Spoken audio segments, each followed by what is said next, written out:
step is we are preparing to go to London. As you can see behind me, I have my suitcase already unpacked, and we are leaving tomorrow to go and see Professor Quasim Aziz in the St. Bart's in central London. The whole purpose of that appointment is to basically find out where I stand as regards the gastroparesis that I suffer as a result of Ehlers-Danlos. So it's a really big appointment. I mean, every appointment you go to when you are sick long term is important, but this is particularly important because my biggest problem with Ehlers-Danlos is my whole digestive system, from when I start eating and swallowing the whole way down. So yeah, I'm really kind of anxious and nervous but excited in a way that's kind of in a weird way to find out just, I suppose, how far along in the condition I am and what the prognosis is and is there other treatments, because everything that I'm getting here in Ireland, as much as I have a really supportive gastrointestinal doctor here in Cork who's fantastic and is doing everything that he can to keep me as healthy as he can given the condition, I need to know from somebody who is dealing with it on a regular basis and get their 2 cents. So that would be a huge update, finding out the outcome. As regards the travel abroad scheme, or the treatment abroad scheme, I filled in the application I think it was about 2.5 weeks ago, and we kind of knew when I was filling out the application that the day I would have sent it leading up to the day that I have to leave for London would be falling short of the 21 days that they give you as a guideline for an answer as to whether you have been passed for the scheme or not.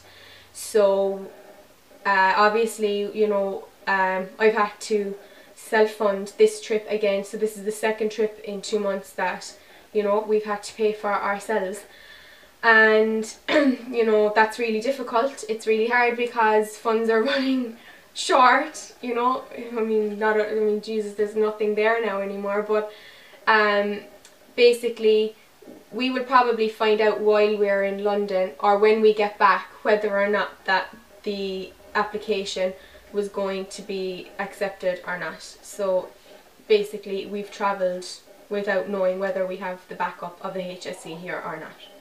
So that's kind of playing in the back of my mind all of the time. So if they say no, then potentially they can say no to the next 2 trips I have to make, which are longer and, you know, are serious too.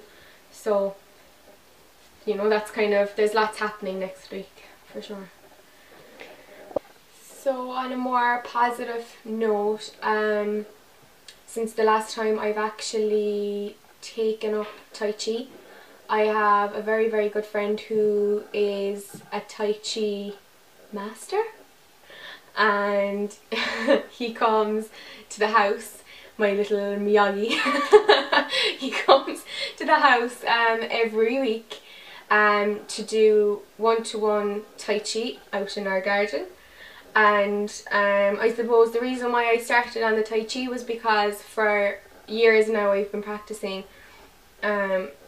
both Pilates and mindfulness, and for Pilates you need mindfulness and core stability, and also it's the same for Tai Chi. It's a different way of, you know, it's a martial art, but it's a different way of kind of exercising and using your muscles and joints in a really gentle way. So I also go to the gym and that's quite, you know, that's, you know, it's a lot of weightlifting and things like that, you know, just to kind of maintain the stability. But the Tai Chi then is a more kind of relaxed, you know, letting the chi flow and all of that. So I've taken that up because I have a more alternative view on dealing with illness. Now that it's long term, I have, you know, you have to make other changes. You know, you can't just rely solely on medication. I mean, obviously I have a concoction of medication that I have to take, but I'll avoid medication where possible.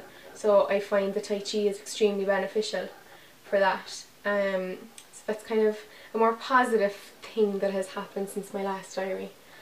I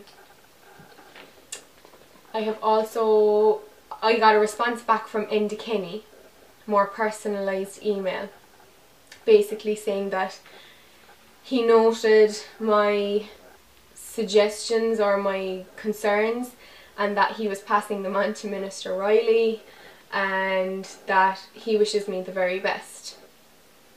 For me, I think that's a little bit of a dead end, so like many other things here in Ireland.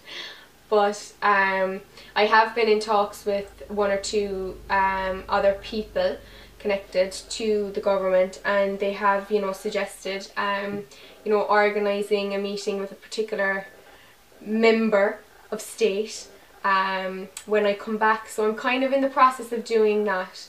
I'm kind of on my own as regards what I'm trying to do with the campaign, which is fine, like, you know, but it would be better if there was more people on board, you know, to kind of, you know, there's been a lot of, you know, response back on Facebook, which is amazing, and there's a lot of people who are supporting me, and people like that I've never met, and that's amazing. But, you know, at the same time, you know, the page is about a campaign as well. It's not just about me trying to get treatment and making awareness, it's about trying to make a change in the country. And, you know, I'm one voice, I seem to be one voice in this. There are lots of other things that people are needing in this country, and we need to speak out about it, and that's kind of what it's about as well. Like, I don't want people thinking that it's solely like, you know, the Aimeé Foley page, like, oh, I'm sick. It's not. It's, you know, you're living in Ireland, there's a lot of problems, and, you know, people have to just voice them, not hide away in private and talk about it and moan about how bad things are. We need to fight back. Like, what's happened to Ireland's kind of, you know, fighting gene that we used to have. We used to fight back, and we don't, and we can't just like lay down and let things happen because, like, the property tax, oh, we better just pay it because we're going to be forced to pay it anyway. Why not stick to, no, we are not paying the property tax because it's ridiculous? How about that? You know, that's basically my attitude. You know, I'm sick, I'm not going to lay down because I'm one person, or there's only a few hundred people with Ehlers-Danlos in Ireland, so because there's only a few hundred of us, sure, the government aren't going to listen to you because you need to be unanimous. Like, to hell with that.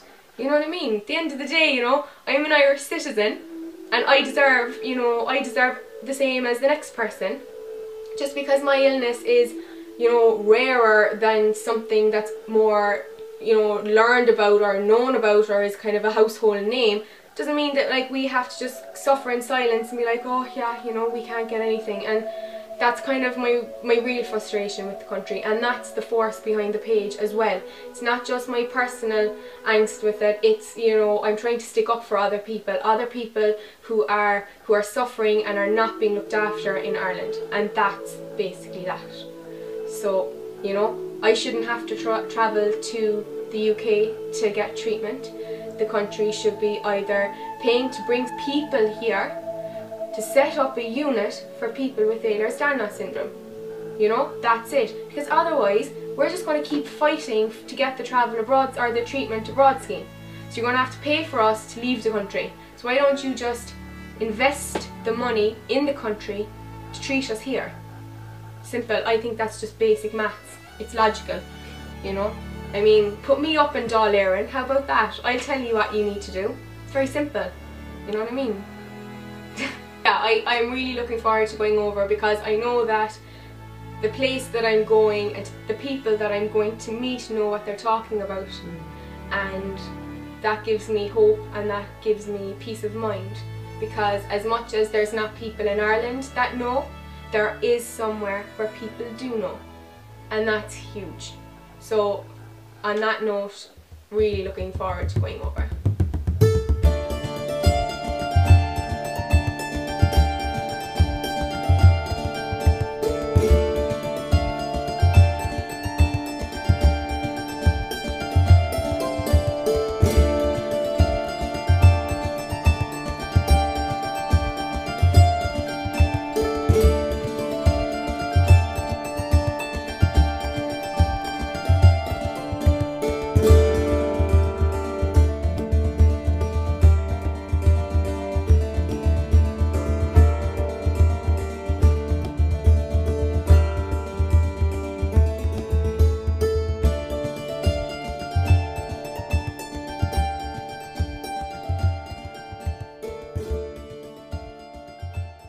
So we arrived yesterday, and so far so good. We're just getting ready for the appointment tomorrow in St. Bart's. But in the meantime, we received some news yesterday that my application for treatment abroad has been denied.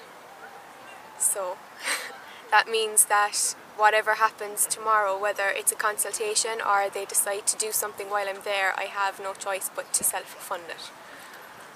And that's basically that, unfortunately. And I'm pissed off over it. I don't know why I'm laughing. It's not funny. I'm really upset because it's the second trip that we've had to fund ourselves, and I don't understand why I should have to pay for something that my own country can't provide at home. So I think that, you know, there should be absolutely no question about giving somebody the funding if they have to leave the country for vital treatment. So I don't understand why I had to get a no. It's not right and it's not fair, and you know, we're going to do our best to fight my corner and make them change their minds and not change back. So that's kind of it.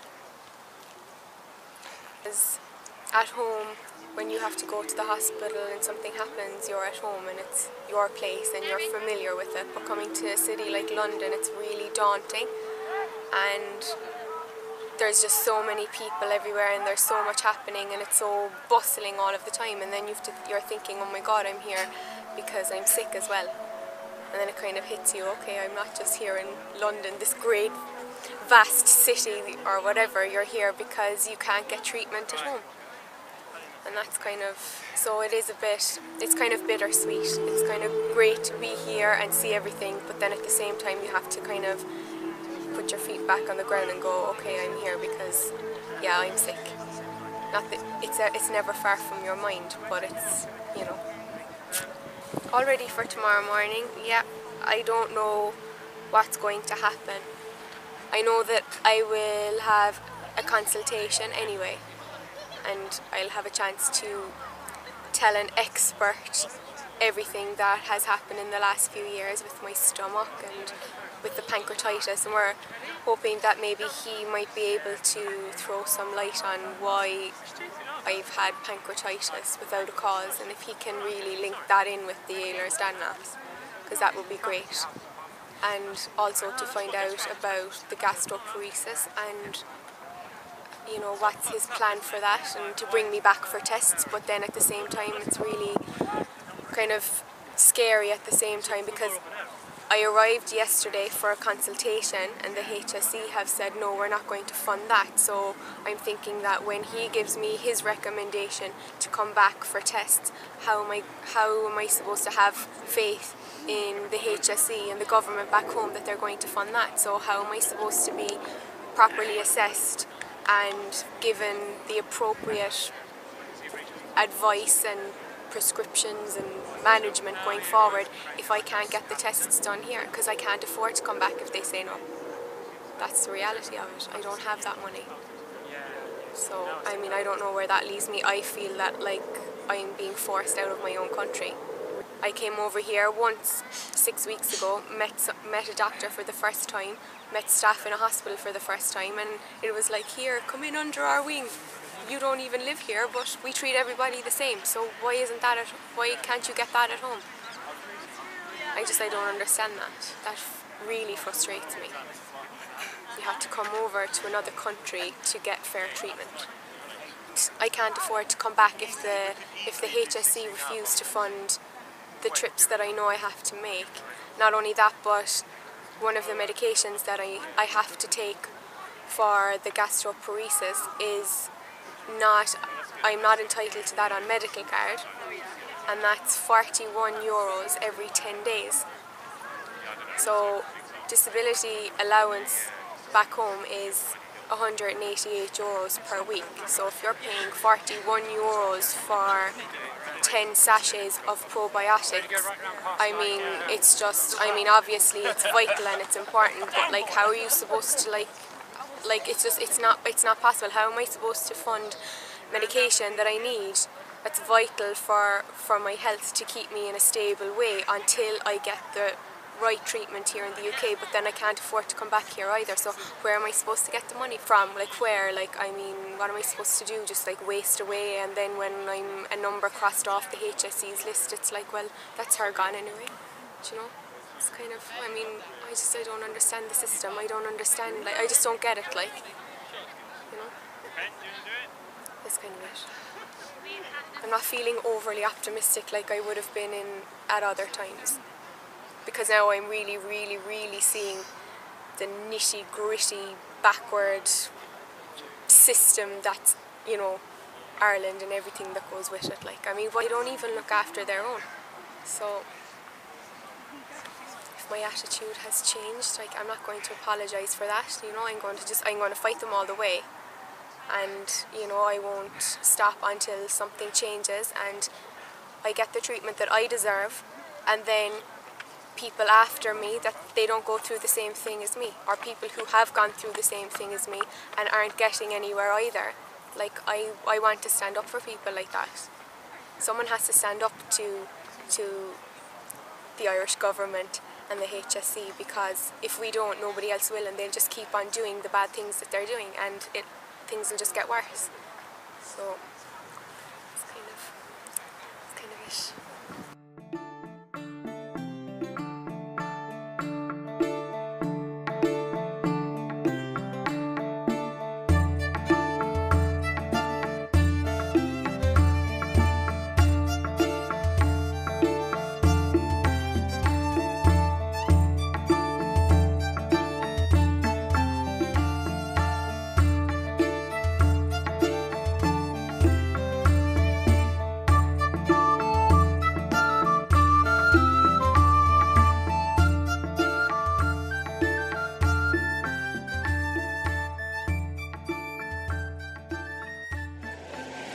Okay, so we have just come from St. Bart's, where we met Professor Aziz, and basically the prognosis is that I do have gastroparesis, which means that I have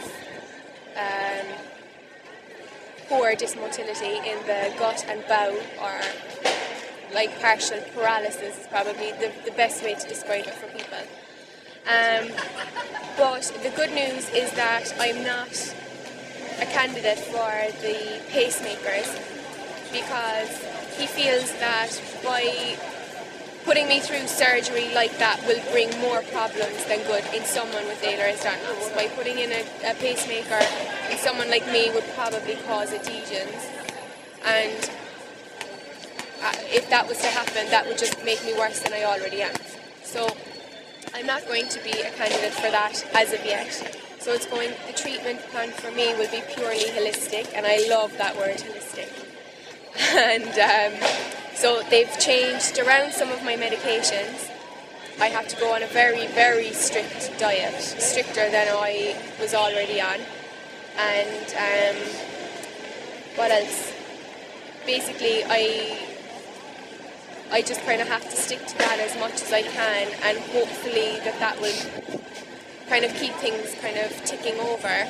I've also got an infection in the small bowel, so I have to have that cleared up as well in the next 2 weeks to try and give myself kind of a bit of a kickstart. And I'll probably feel better overall once I have that, once they treat the infection. What else do I have to have done? Oh, I have to go and see a speech and language therapist when I get back to Cork to assess my swallow, and also because I'm having some speech disturbances as well, so that'll all be taken care of back at home. So that's kind of what happened, isn't it? Reasonably positive under the circumstances that she has found herself in. It's good to be going home and not thinking that we're facing down the line in the near future major surgery, which is a huge plus for someone like Aimeé. It's good that, he's kind of the expert, he's the top man, and in his expert opinion, avoid surgery at all costs. Yeah. And that's what I like to hear. I believe in what he's saying, and I can go home now knowing that my whole gastrointestinal system is being managed by somebody here in the UK who is an expert, who knows what he's talking about. They're researching it all of the time. Let's be realistic. The downside is there is no cure. So I'm going to always have Ehlers-Danlos, but I'm going to always have gastroparesis as well. So it's going to be a constant daily battle for the rest of my life, and that's the reality of the situation. I mean, we're positive and we're optimistic, and I mean, you can pull positivity from everything. But at the end of the day, there is no cure, and they told me that today, that there's no cure for either condition, which we knew, for Ehlers-Danlos or for gastroparesis. So it's just about doing what you can to slow down the process and to give yourself the best possible chance. And I thought I was already giving myself the best possible chance. Now I've learned that there's more that I can be doing, so I'm going to do whatever it is. Whatever they say, I'll do it if it means that, I get a better quality of life.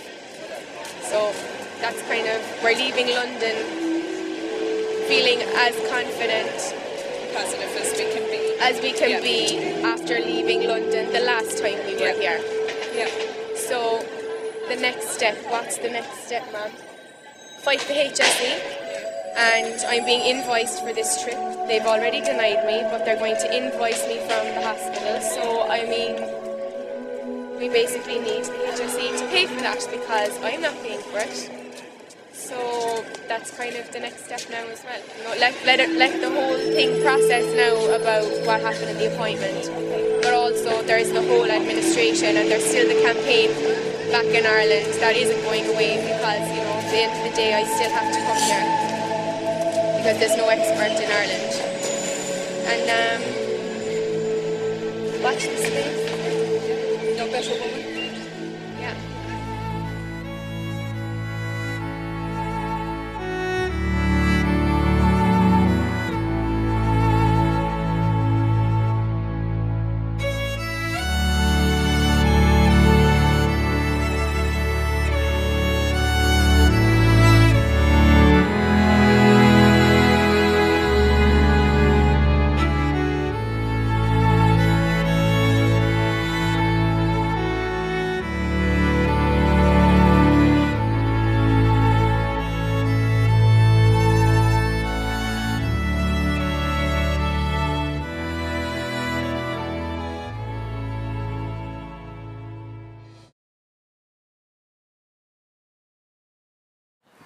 And look at the lovely background.